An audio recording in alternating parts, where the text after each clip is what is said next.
I'd like to formally apologize to everyone. The rates went up because of me. Welcome to another local market update with Rick Batista. Hey Chicago, welcome to another weekly market update. Apologize for being a day late than when we normally deliver our market updates. I was actually out of town visiting Savannah, Georgia. Beautiful historic city. Was there with the family enjoying some warm weather before the spring market heats up, or I guess we'll see if it heats up. But because I took a few days off, the rates went up.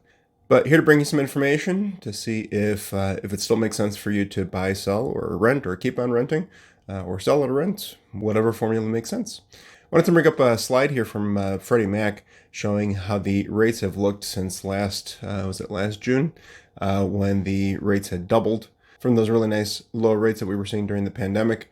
Obviously, seeing the roller coaster ride where it climbed up and up and up, but it hasn't fallen back down. I'm sure it won't fall back down, but certainly appears that it will continue to see highs and lows as time goes on. And to put things a little bit in perspective here, I wanted to read off a quote from Sam Cater. I hope I'm pronouncing your last name correctly. Chief economist at Freddie Mac. Sam says the economy is showing signs of resilience mainly due to consumer spending, and rates are increasing. Overall, housing costs are also increasing and therefore impacting inflation, which continues to persist. In the current housing market reminds me of when I used to manage kitchens back in the day, when there were issues going on, either seasonal issues, weather issues, and we wanted to have a certain item in, like let's just say strawberries or romaine lettuce. Sometimes the quality of those products were really crappy. But what do you know? The prices were really high. They were in demand. You might end up purchasing a lot of overpriced crap to sift out and grab whatever quality product you can out of that batch. But that's how markets tend to be. So right now we're seeing a lot of homes out there that are sitting on the market. There is plenty of inventory, especially in the single-family detached market. There are plenty of homes sitting out there. Market times are going up and up, but quite frankly, they're a little bit overpriced, higher than what buyers are willing to pay for them right now, given their current conditions and given the economy and their own personal financial situation. So sellers, if you're looking to sell, make sure you're pricing it right, especially if you need to sell. Moving along here, I wanted to share some very interesting information here. And people always love to try and predict the future, and it's really hard with mortgage rates. There's one determining factor that we might want to take a look at a little bit more closely to see what's coming up in the real estate and mortgage market. And it would appear that over the last 50 years, the 30-year fixed rate mortgage has kind of gone along with the trend for the 10-year treasury yield. So for over 50 years, the 30-year mortgage rate has moved in unison with the 10-year treasury yield. And you can see here looking back to 1972, all the way through today, or at least through the end of 2022. And look at that, back in the 80s, certainly times that my parents and mentors in the industry have talked about, when rates were nearly 18%, and guess what? People were still buying. Always comes down to your situation. People wouldn't think that they want to buy it at nearly 18%, but people did. And a lot of those people made out. So a lesson learned. And if we take a look at both of these squiggly lines here, the blue line being the 10-year treasury yield and the green line being the 30-year fixed mortgage rate, you'll see that the mortgage rate has been higher, but the average spread across the board has been 1.72. Take a look at a little tighter window. Looking at the beginning of this year through today, I apologize, through last week, the average spread between the two has been 2.737. And to give you another visual and put things in an even greater perspective, if you take a look at the year to date, the 30-year mortgage rate versus the 10-year treasury yield, the mortgage rate being the green bars and the treasury yield being the blue squiggly line, they've both gone up nearly at the same rate. Beginning in, February, looks like February 2nd. So maybe moving forward, we need to pay a little bit closer attention to the 10-year treasury yield. Gives an idea of what rates we'll be looking at. We're looking to purchase a home. And if you're looking to sell, kind of gives you an idea of where a buyer's mindset's going to be. So now that we've covered some national news, let's cover some local news and take a look at what's going on in Chicago. We'll be covering information and data provided by the Chicago Association of Realtors. It is current as of a couple of days ago, February 27th for week ending February 18th, 2023. Let's start off with a fun fact before we get to the fun numbers. Fun facts, market time.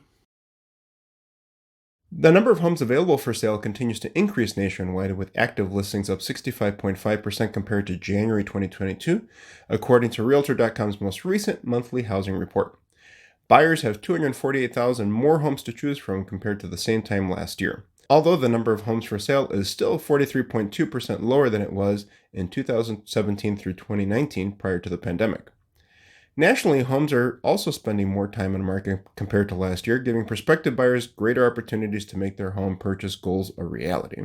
And I think that's a wonderful point to make. Just because rates are going up, keep in mind that that does give a little bit more negotiating power for buyers.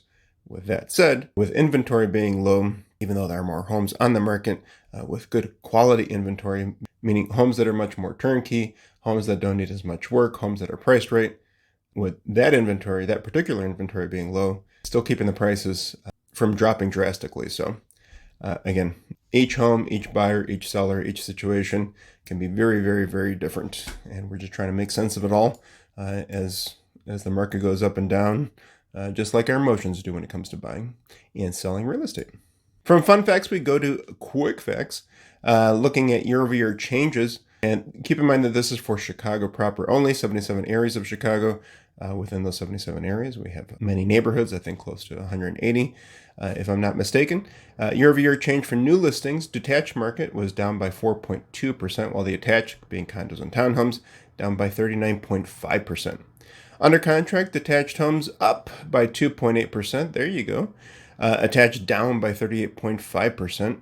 And homes for sale, the detached market, as we've been talking about throughout this video and a lot of our recent market updates, up by 12.4%, while the attached market is down 26.6% year over year.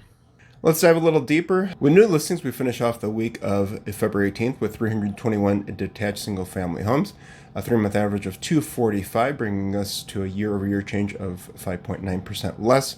While the attached market, being condos and townhomes, saw 519 homes with a 3-month average of 325. It's 31% year over year. Under contract wrapped up the week of February 18th with 221 single-family detached homes, 3-month average of 134, and that was down 25.5%. While single-family attached homes, 294 with a 3-month average of 206, down by 36.6%. And inventory of homes for sale, the detached market wrapped up the week of February 18th with 2,280 homes, 3-month average of 2,565, while the attached market wrapped up with 3,012 homes, a 3-month average of 3,442, down by nearly 24%. So now that we threw a lot of information and insight at you, what does it all mean? I don't know. All depends on your situation. Have you been thinking about selling because you just want to relocate, ready to retire, family needs a bigger home, that dog you've been wanting to get is going to need a yard? Or are you looking to buy because the rental market has been pretty hot overall in Chicago and especially in the nearby burbs, and you've already gotten notice from your landlord saying that it's going to go up $200-300, and even though you can afford it or you may not be able to afford it, it's just a crazy rate hike that you're not looking forward to pay. Maybe it does make sense because of the time of your life or your situation to try and sell now and rent something. Had that happened to quite a few people out there. We don't know what's going to be right for you until we talk. And please know that we will never push you into a situation. We're here to provide you with information and help you make the best decision, the most informed decision possible. And at the end of the day, we can give you all the suggestions and insight and facts and data that we want, but it's always going to be your decision. So if you have any questions, feel free to leave them in the comments below. Send us a direct message. You can call, text, or email. Our contact information is below. Thank you so much for your time. We appreciate it. Enjoy this day. Take care, and we'll catch you next week.